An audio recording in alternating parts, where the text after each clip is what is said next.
Celebrata ieri la cerimonia dell'anniversario di fondazione dell'Arma dei Carabinieri all'interno della Valle dei Templi di Agrigento.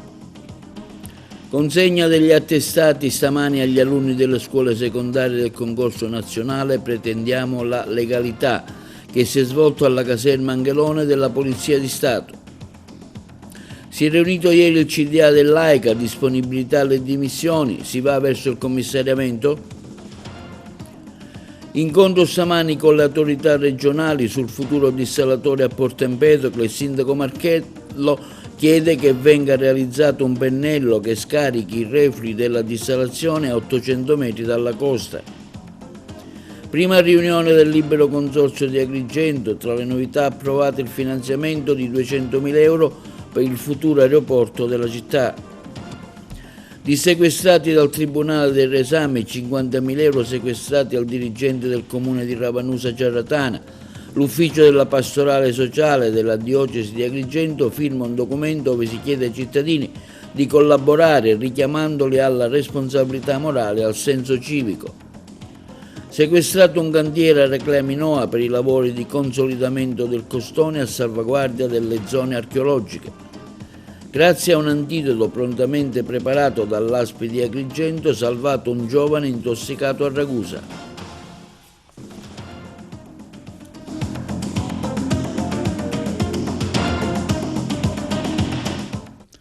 Buongiorno, benvenuti con un nuovo appuntamento di oggi venerdì 6 giugno. Si è svolta ieri alla Valle dei Templi e al Tempio di Oscoli la festa dei Carabinieri che è giunto al suo 211° anno di fondazione. Noi eravamo sul posto.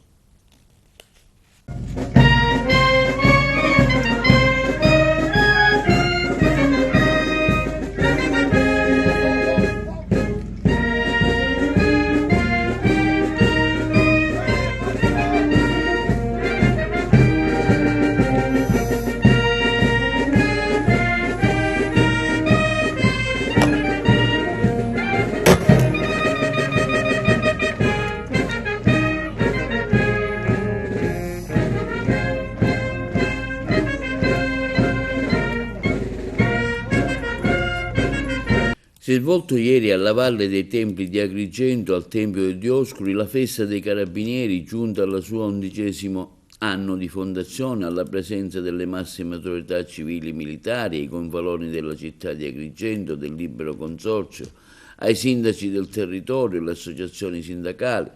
La cerimonia ha visto l'esibizione dell'inno di Mameli, delle marce militari curate dalla banda del liceo musicale Empedocle e del coro di Santo Stefano Quisquina.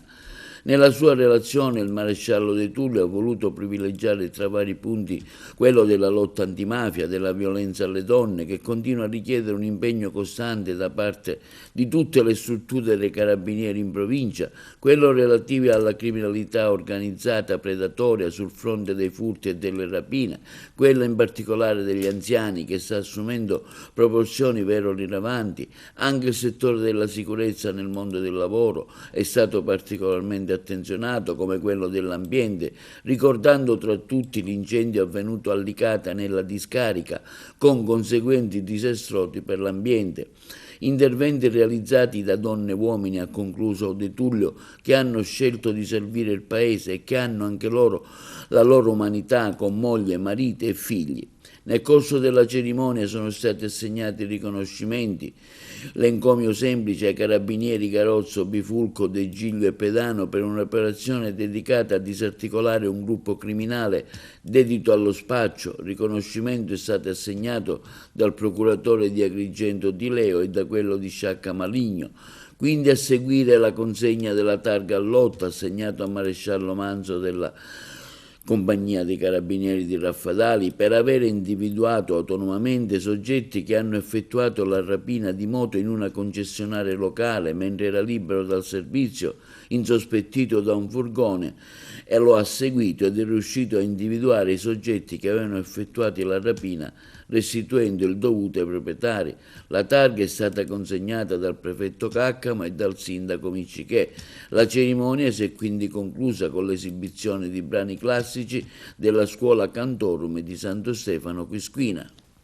Sì, l'annuale di fondazione per l'Arma dei Carabinieri è un momento di celebrazione della propria identità nell'incontro con i cittadini.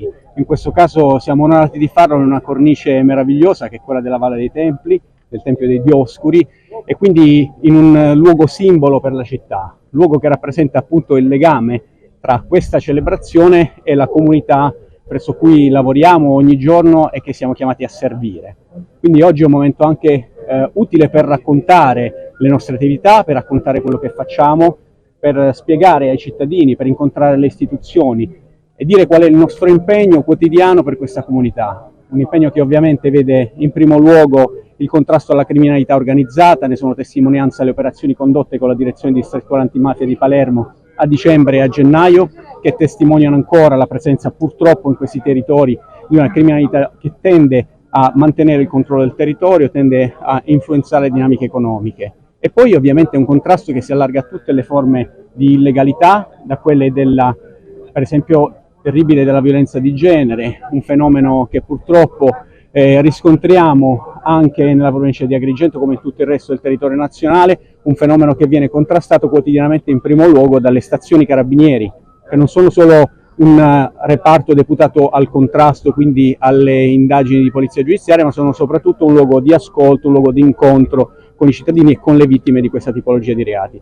E poi c'è l'impegno molto importante nel contrasto per la tutela dell'ambiente, quindi il contrasto all'illegalità che colpisce una delle risorse più importanti di questo territorio. Su questo ci avvaliamo anche dell'apporto qualificato e specializzato dei carabinieri forestali. Poi si allarga l'impegno anche e soprattutto alla prevenzione, all'incontro con i giovani, alla tutela, se vogliamo, allargata dei diritti dei cittadini e quindi alla qualità della vita. Quindi una serie di attività che vedono come presupposto essenziale il patrimonio di valori dell'Arma dei Carabinieri, un patrimonio che si basa sulla militarità, sul coraggio e sulla umanità, quindi sul contatto, sul dialogo, sulla capacità di ascolto dei cittadini. Ornello, c'è collaborazione da parte della cittadinanza? C'è collaborazione da parte della cittadinanza e credo che le presenze che ci sono qui stasera, numerose, sono il simbolo dell'incontro tra le istituzioni, quindi non siamo soli in questa nostra azione quotidiana e i cittadini. Questo per noi è il riscontro più importante, la soddisfazione maggiore. È importante sentire, come dire, un ritorno dalle nostre attività. Un aspetto recente è quello della truffa dei falsi carabinieri, cui voi siete particolarmente attenti. È una delle attività che rientra nel contrasto alla criminalità predatoria ed è forse una tra le più fastidiose proprio perché colpisce delle categorie vulnerabili, e su questo si affianca all'attività di polizia giudiziaria che pure ha dato i suoi frutti, l'importante fronte della prevenzione.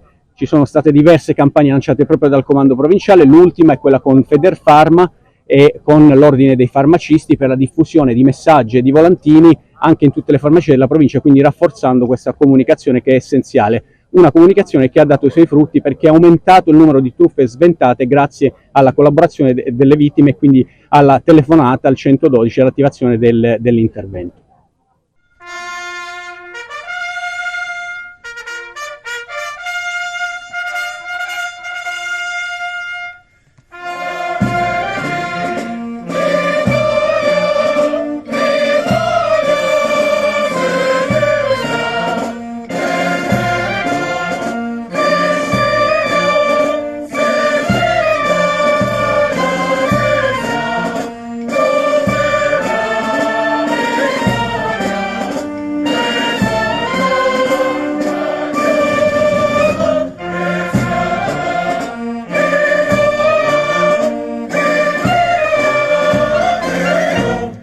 Cerimonia stamani di consegna degli attestati agli alunni della scuola primaria di diversi istituti scolastici di Agrigento e provincia che hanno partecipato al concorso Pretendiamo la legalità, svoltasi presso la caserma Angelone della Polizia di Stato. Le interviste.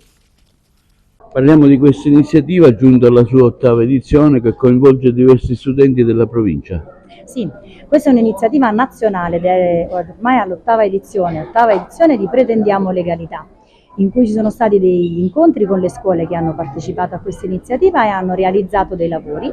Oggi siamo qui con i vincitori a livello provinciale, e c'è l'Istituto Pirandello di Porto Empedocle, l'Istituto Camilleri di Favara e il CIPIA di Favara. Hanno realizzato dei videoclip, dei cartelloni, hanno realizzato dei lavori che sono stati selezionati con una giuria, e quindi adesso siamo qui per accoglierli e premiarli. Quanto è importante un'iniziativa di queste affinché anche la polizia sia presente in fasce più giovani, ovviamente? Allora, noi siamo sempre presenti a livello nazionale, la Polizia di Stato è vicina a tutti, dai più piccoli ai più grandi, però c'è tanta attenzione per questi nuovi, questo è il nostro futuro, quindi per i ragazzi c'è tanta attenzione, perché se noi coltiviamo l'educazione, la legalità, la cultura della socialità, dei diritti, perché poi comunque questi lavori dovevano essere comunque, dovevano rispettare delle indicazioni che ci avevano dato a livello nazionale, quindi sulla Costituzione, sulla diritti dei bambini, anche sulla legalità e sull'ambiente. Quindi loro hanno realizzato questi lavori. Per noi è importante perché così loro diventeranno il nostro futuro e sarà un futuro, speriamo, migliore. E come è stata accolta dai ragazzi l'iniziativa? Allora, abbiamo fatto questi incontri nelle scuole e nelle scuole erano molto attenti, hanno partecipato, si sono divertiti, hanno fatto un sacco di domande che poi non erano soltanto legate a questo progetto, ma loro sono proprio curiosi per sapere quello che è il nostro lavoro. E hanno partecipato e hanno risposto bene. Antonella Ottilla presente a questa premiazione oggi qui presso la caserma Angelone, perché il vostro istituto è stato protagonista e ha vinto anche un premio. Sì, i nostri ragazzi si sono impegnati a partecipare a questo bel concorso, come ad altri concorsi indetti anche a livello nazionale, e siamo stati chiamati proprio per un video che i nostri ragazzi hanno fatto su quello che è l'assuefazione da telefonino. Hanno fatto un bellissimo lavoro e oggi sono qui a raccogliere i frutti del loro lavoro durante l'anno, per poter fare capire che il CIPIA lavora su 360 gradi. Ricordo l'occasione per un premio che è stato assegnato qualche giorno fa a Roma. Sì, a Roma abbiamo ricevuto un premio, anche lì siamo stati primi in classifica, per aver raggiunto l'obiettivo dell'ecosostenibilità, uno dei 17 goal dell'Agenda 2030, e lì abbiamo manifestato ancora meglio cosa significa per noi sostenibilità, quindi lavoro con l'orto, lavoro con tutto ciò che è sostenibile e di cui abbiamo bisogno per poter pensare ad un futuro migliore insieme a tutti i nostri ragazzi. Anche voi avete partecipato a questa interessante iniziativa, la scuola vostra è stata scelta e anche premiata. Sì, abbiamo partecipato molto volentieri a questo concorso sulla legalità, dove la tematica da affrontare è stata il bullismo, e alcuni ragazzi della scuola secondaria di primo grado Mentora Vaccaro e il coro delle voci bianche e del Plesso Guarino hanno partecipato costruendo un videoclip proprio per arginare questo brutto fenomeno che si chiama bullismo. Il segretario generale nazionale del sindacato di polizia MP, Antonino Alletto, interviene sulla scarcerazione del mafioso Giovanni Brusca. Il servizio. Il segretario generale nazionale del sindacato MP della Polizia di Stato, Antonino Alletto, interviene oggi sulla scarcerazione del mafioso Giovanni Brusca, che ha commesso i crimini più efferati nella storia della criminalità organizzata in Italia, con almeno 150 omicidi accertati a suo carico. Essa non è certamente una bella notizia, afferma Alletto. È impossibile non pensare intensamente ai nostri colleghi uccisi da questo signore. È simbolico il dato confutabile della sua pericolosità sociale, considerato nella sua attività criminale veniva indicato con il soprannome in stretto dialetto siciliano Uverro, ovvero sia il porco, o peggio ancora lo scanna cristiani, sgozza persone. Uccideva senza alcuna emozione, uccise pure un bambino a sangue freddo e lo sciolse nell'acido. Quale uomo più crudele può arrivare a macchinarsi di crimini così cruenti? Il movimento dei poliziotti democratici e riformisti coglie la notizia della sua liberazione con una profonda tristezza e amarezza. Con la sua scarcerazione sembra che la morte dei nostri caduti e delle numerose vittime decedute per sua mano quotidiano siano state vane. Quando fu arrestato gli uomini della squadra mobile di Agrigento, come se fosse in villeggiatura ad ordine chissà quali altri crudeli delitti, tutta l'Italia ebbe ad esultare, una vittoria epocale per lo Stato e per i familiari delle sue vittime. Lo ricordiamo come se fosse oggi. A letto ribadisce con grande amarezza: essendo uomini di Stato non possa che accettare l'applicazione di una legge in vigore, ma nessuno può impedirci di pensare ai nostri colleghi deceduti, alle loro famiglie, il cui calvario non potrà mai terminare. Per loro sì che possiamo dire che gli è stato inflitto un ergastolo emozionale con fine pena mai. Con grande senso di responsabilità rimettiamo il mandato nelle mani di chi 2 anni fa ci ha eletto all'unanimità. Questo quando dichiarato da Settimio Cantone, presidente dell'AICA, a margine della conferenza dell'Assemblea dei Sindaci, convocata nella sede dell'azienda che si occupa della distribuzione idrica. Il Consiglio di amministrazione non si è dimesso formalmente, ma si è rimesso alla volontà dei sindaci perché decidano sul da farsi da qui l'ipotesi di un probabile commissariamento regionale. Sentiamo lo stesso Settimio Cantone. Ha messo il suo mandato nelle mani dei sindaci, aspetta adesso loro. Sì, noi siamo partiti, siamo tornati al punto di partenza, e cioè 2 anni fa l'Assemblea dei Sindaci all'unanimità ha voluto questo CDA e noi ne siamo stati orgogliosi. Abbiamo lavorato 2 anni con grande impegno per un'azienda, convinti della delicatezza di questo ruolo. Oggi che qualche sindaco evidenzia qualche fibrillazione e addirittura fanno richiesta di rimozione, noi in uno spirito democratico, sereno, senza alcuna rivendicazione, rimettiamo nelle mani dell'Assemblea dei Sindaci la nostra disponibilità, cioè loro ci hanno eletti, loro ci revocheranno il mandato e noi passeremo la mano.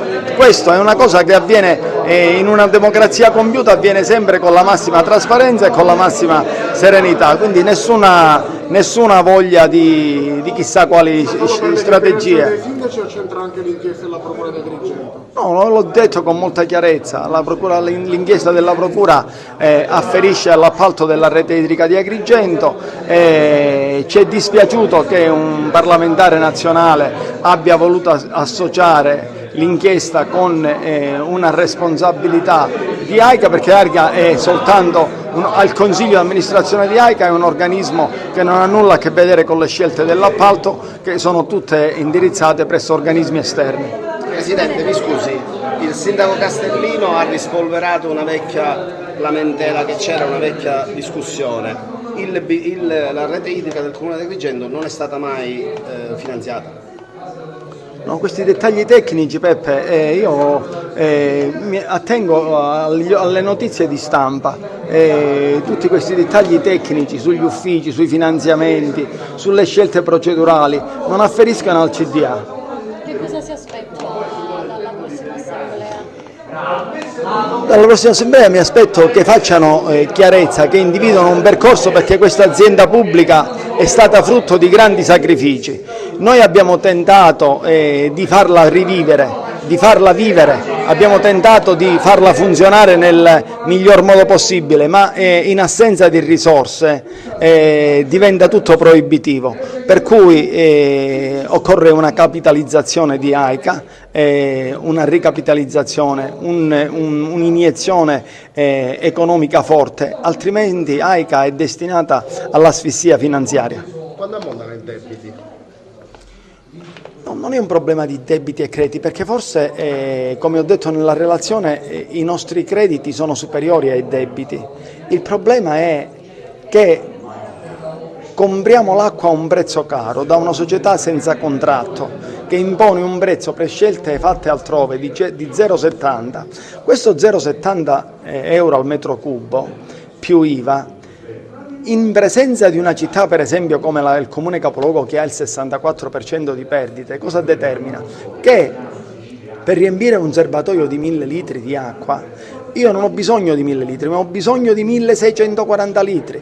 Moltiplichi un po' 1640 litri per il costo di 0,69 e ottiene l'esborso proibitivo che AICA è costretta a pagare. Tanto è vero, la riparazione le deve fare AICA, ma per fare le riparazioni occorrono le risorse. Occorrono un piano industriale e un'iniezione finanziaria, come le dicevo, abbastanza congrua, perché noi abbiamo parlato di rete idrica, ma c'è anche la parte fognaria che è altrettanto importante, se non più importante, perché determina danni al sistema ecologico, determina danni all'ambiente. Quindi, e chi è il gestore dei depuratori? Il gestore del depuratore è AICA, ma non è il problema di chi è il gestore. Lei la domanda me la deve porre: chi ci deve dare i soldi per fare le manutenzioni agli impianti di depurazione? Questa è la domanda seria, non è chi gestisce, perché io le do da gestire a lei un pezzamento di terreno, ma se non le do gli strumenti, lei che fa? I lavori della rete idrica di Agrigento si è capito a che punto siano realmente, perché sembrano che siano fermi da un mese nello stesso punto. No, guardi, non lo so, di questo dovete parlarne con AICA non ha una competenza diretta sulla rete idrica di Agrigento. Noi l'abbiamo appreso dai giornali, quello che voi tutti avete scritto, quindi né più né meno come dei normali cittadini. E la Democrazia Cristiana del Comune di Agrigento prende posizione sulle dimissioni del CDA dell'AICA, affermando: da anni in Consiglio denunciamo la cattiva gestione dell'acqua ad Agrigento, tra tariffe alle stelle, debiti, piani industriali mai pervenuti e rotture idriche mai aggiustate. Si chiude una stagione negativa nella gestione del servizio idrico, dove anche alcuni sindaci hanno le loro gravi responsabilità per avere per troppo tempo assistito inerti, dove anche l'ATI ha responsabilità per non aver esercitato il potere di controllo. Solo un'indagine della magistratura ha permesso di scardinare questo sistema che oggi vede la sua fine. I sindaci si rimboccano le maniche e diano una svolta a questa gestione con gli opportuni accorgimenti giuridici e non con semplici dichiarazioni spot, e soprattutto non facciano perdere il finanziamento per la rete idrica, inaugurino il nuovo depuratore, trovano soluzioni come i dissalatori per contrastare la siccità. Il sindaco di Agrigento, affermano i 4 consiglieri della DC, esca allo scoperto e prenda una posizione politica e per una volta faccia il sindaco.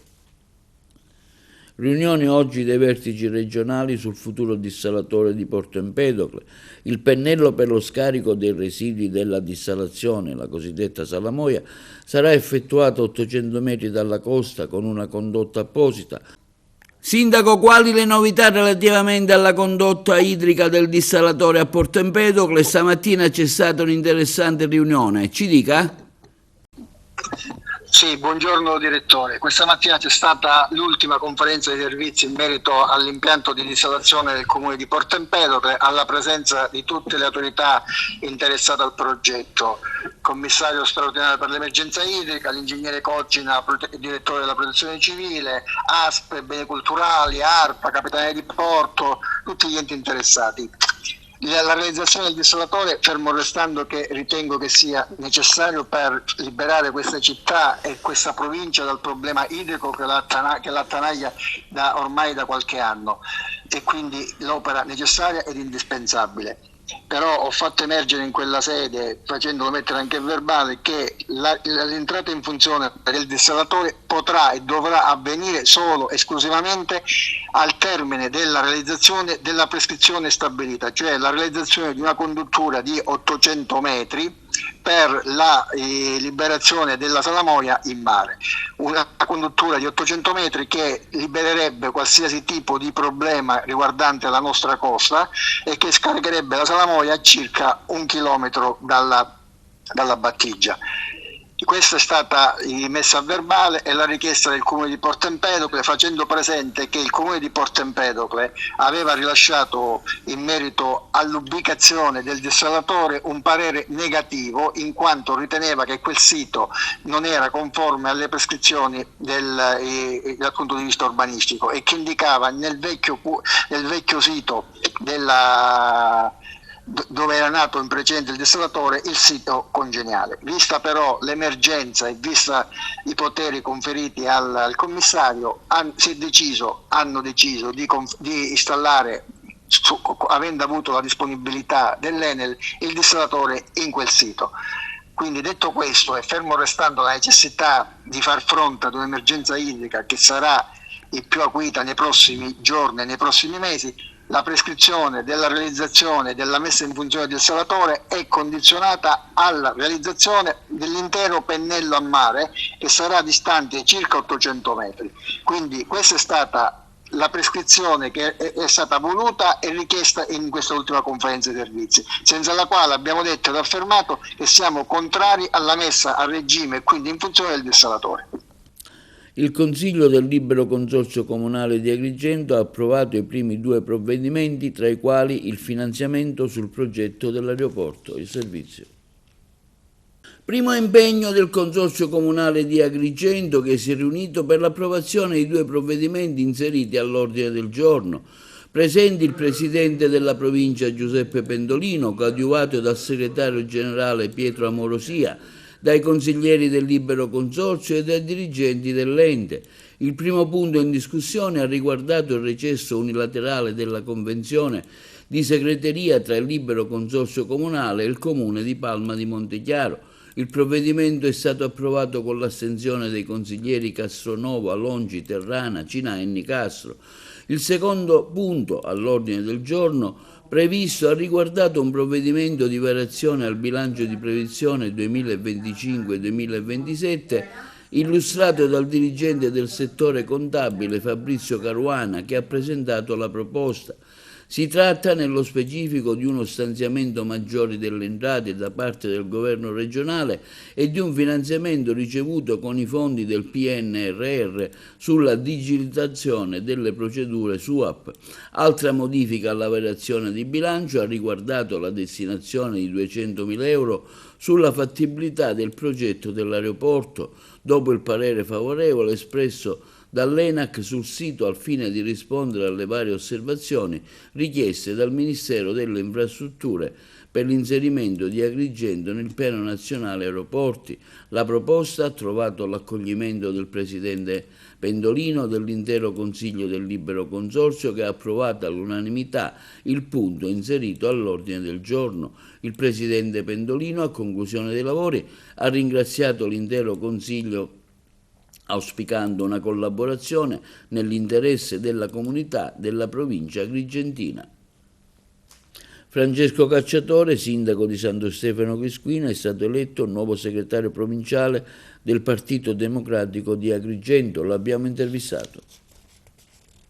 Sindaco Cacciatore, è stato eletto segretario provinciale del PD, un impegno sicuramente notevole in un momento in cui il partito non è, diciamo, unanime. Abbiamo visto come è andata anche l'elezione del segretario regionale Barbagallo.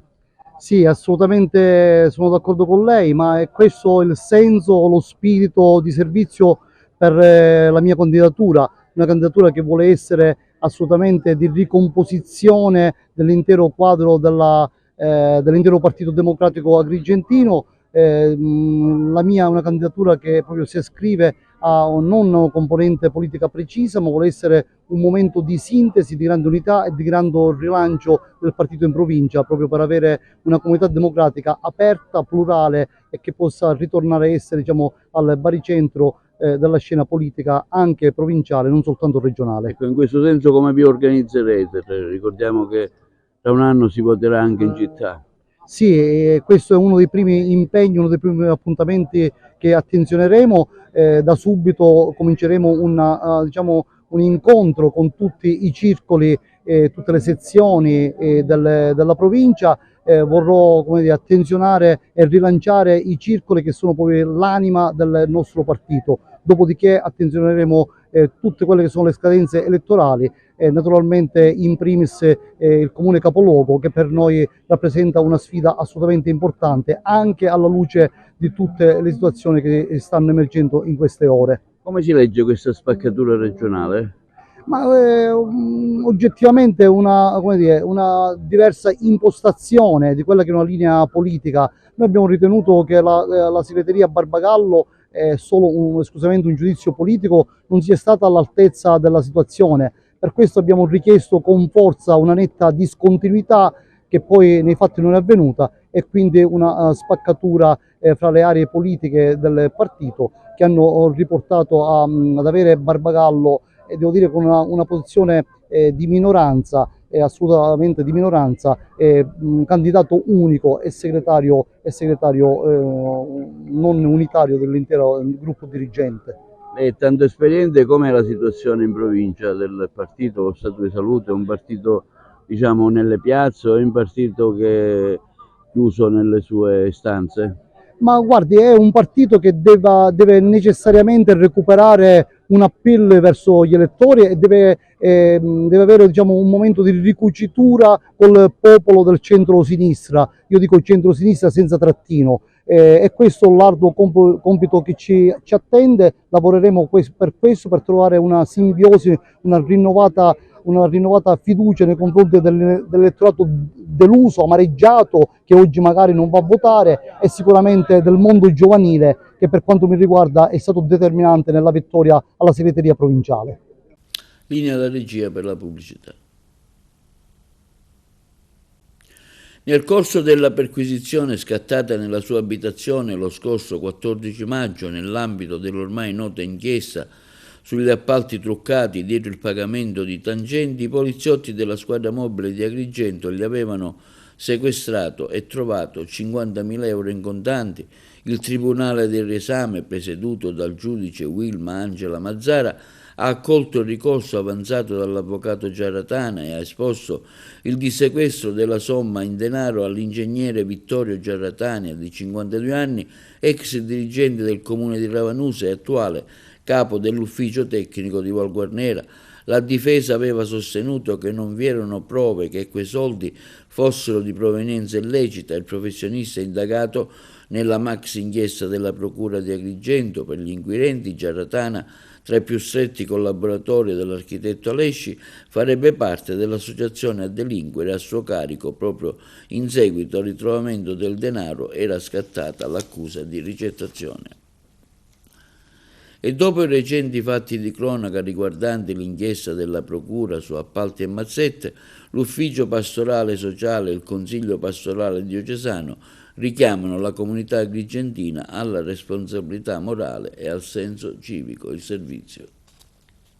Dopo i recenti fatti di cronaca riguardanti l'inchiesta della Procura della Repubblica sui vari appalti pubblici, l'Ufficio Pastorale Sociale e il Consiglio Pastorale Diocesano richiamano la comunità agrigentina alla responsabilità morale e al senso civico. La verità, la legalità, la giustizia e il bene comune sono fondamento di ogni comunità civile, trovando la loro linfa vitale e origine nel Vangelo.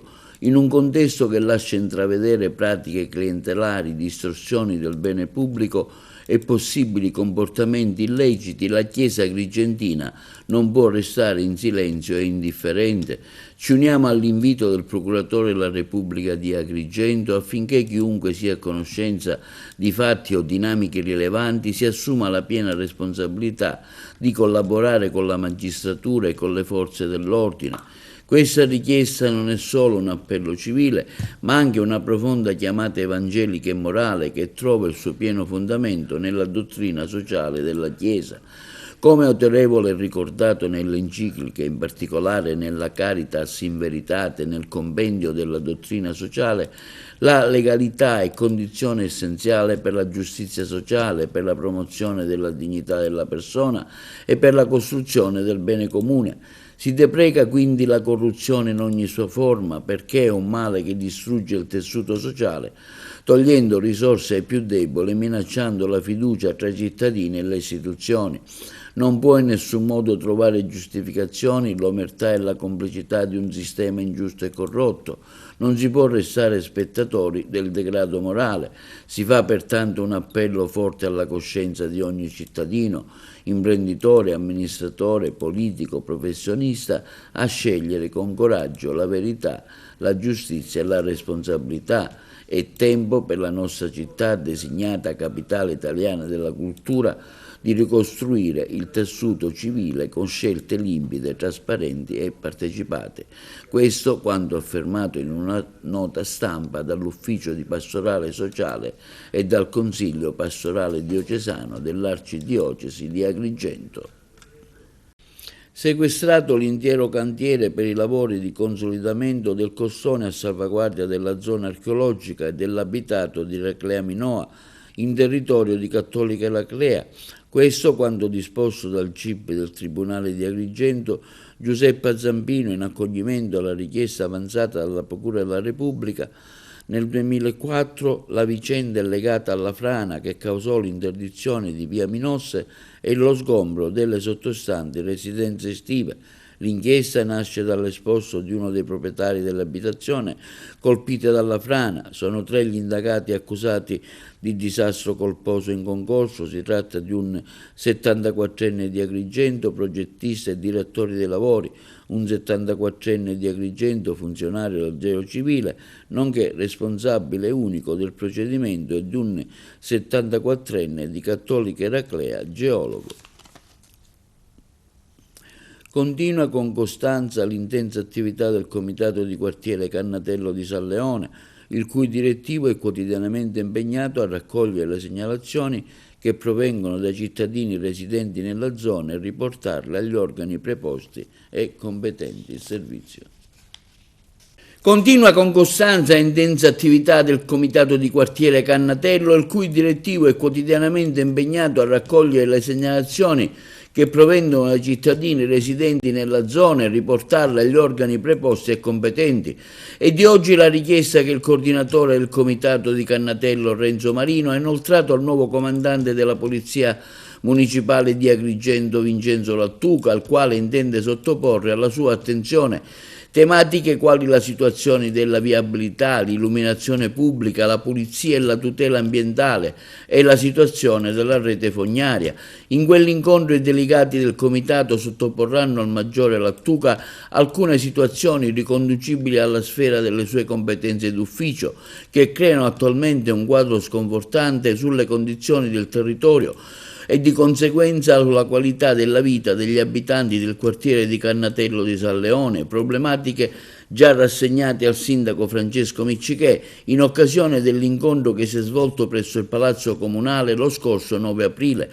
Il coordinatore del Comitato Cannatello, Renzo Marino, come scritto nella richiesta inoltrata al comandante, intenderà rappresentare alcune particolari criticità che attentano alla pubblica incolumità, come per esempio l'attuale situazione della rotonda posta all'incrocio tra via Cavalieri Magazzini e viale Magellano.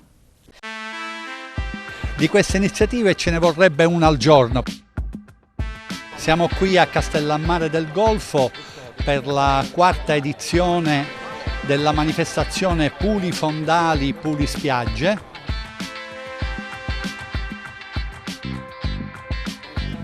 che la FIPSAS in collaborazione con la Guardia Costiera, con la Lega Navale e altre associazioni ecologiche organizza ogni anno in occasione della Giornata Mondiale dell'Ambiente.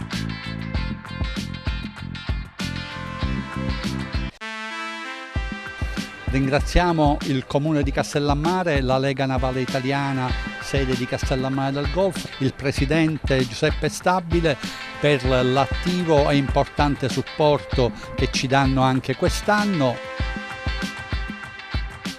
Quello che auspichiamo è di riuscire a fare una pulizia efficace. Grave intossicazione a Ragusa, l'antidoto arriva dall'ospedale di Agrigento grazie alla nuova rete nazionale antiveleni.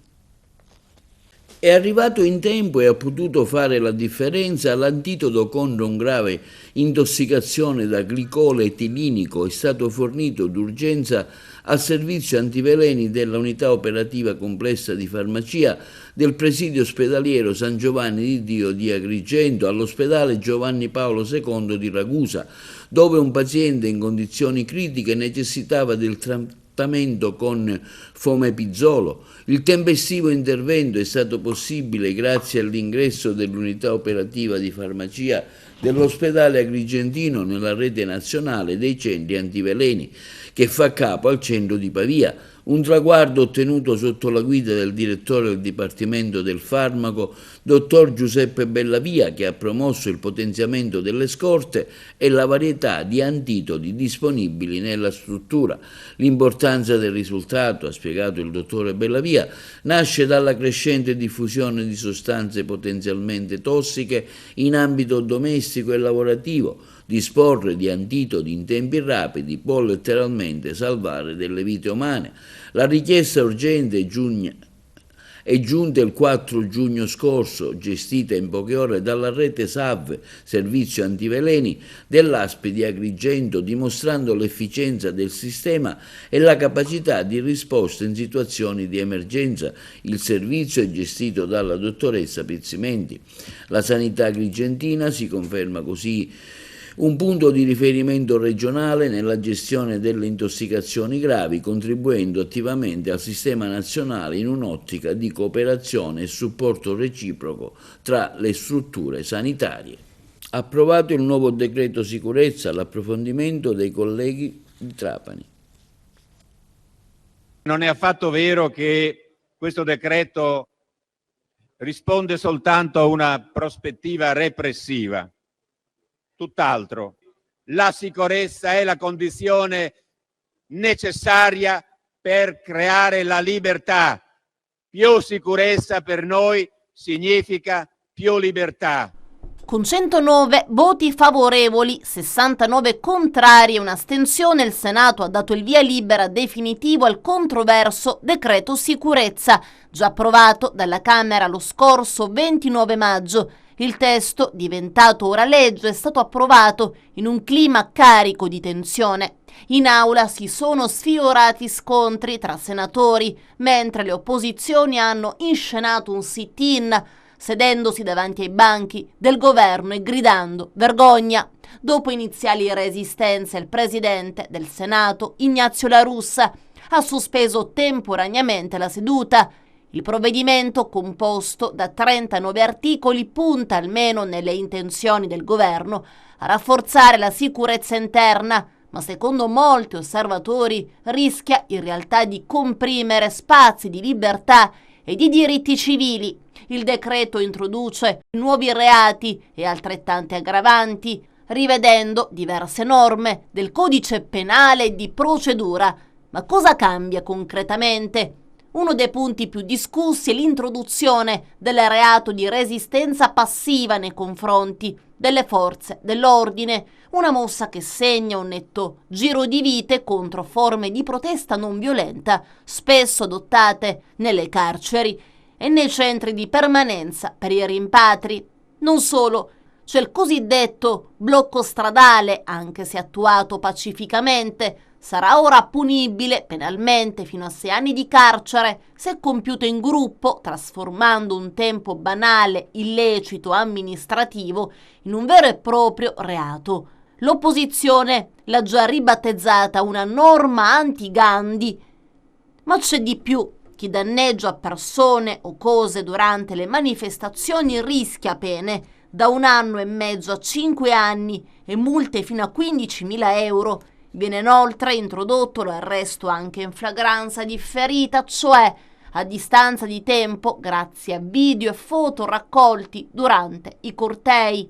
Il decreto colpisce duramente anche il settore della cannabis light, vietandone la coltivazione e la vendita, se non per scopi industriali. Un altro nodo riguarda poi l'occupazione di immobili, ora diventa reato punibile con pene da 2 a 7 anni, mentre viene introdotta una procedura accelerata per il rilascio degli immobili stessi. Chi però collabora e restituisce la casa potrebbe beneficiare della non punibilità. Anche le aggressioni contro agenti di polizia o funzionari pubblici vengono colpite con pene fino a 16 anni di reclusione, mentre chi si oppone violentemente alla costruzione di opere pubbliche, come nel caso delle contestazioni contro la TAV o il ponte sullo Stretto, si vedrà applicare aggravanti specifiche. Una delle norme più delicate riguarda le donne incinte o con figli piccoli. Non sarà più automatico il rinvio della pena, che potrà comunque essere scontata negli ICAM, istituti a custodia attenuata per madri, ma in caso di comportamenti pregiudizievoli o rischi gravi di recidiva il rinvio potrà essere negato.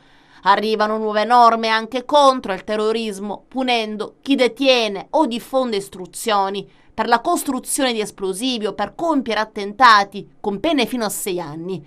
Il decreto introduce una specifica aggravante per le truffe agli anziani con carcere da 2 a 6 anni e multe fino a 3.000 euro in risposta al crescente allarme sociale.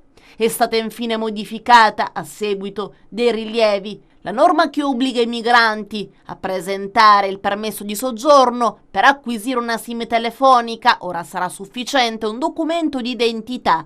L'approvazione del decreto ha scatenato un'ondata di contestazioni non solo da parte delle forze politiche d'opposizione, ma anche di giuristi, associazioni e una fetta consistente della società civile. Oltre 250 costituzionalisti hanno firmato un appello contro il testo, definendolo in parte incostituzionale, soprattutto per quanto riguarda le norme sul diritto alla protesta e la libertà di espressione. Il governo, dal canto suo, difende la legge, parlando di lotta alla illegalità. Nel frattempo la tensione però non si placa, con un paese spaccato tra chi vede nel decreto una tutela dell'ordine e chi invece teme un pericoloso arretramento sul fronte delle libertà fondamentali. E questo è tutto per l'edizione di oggi di TV Notizie. Vi ricordiamo che i nostri programmi si possono vedere in tutta Italia sul canale 268 del digitale terrestre, perché alla Smart TV, in streaming sul sito www.televideoagrigento.tv, il telegiornale sul canale 93 di Video Sicilia alle 15 alle 20 e replica la mattina alle 9. Inoltre i nostri servizi si possono visionare sul canale YouTube di TVA Televideo Agrigento. E questo è tutto per oggi e vi auguriamo una buona serata.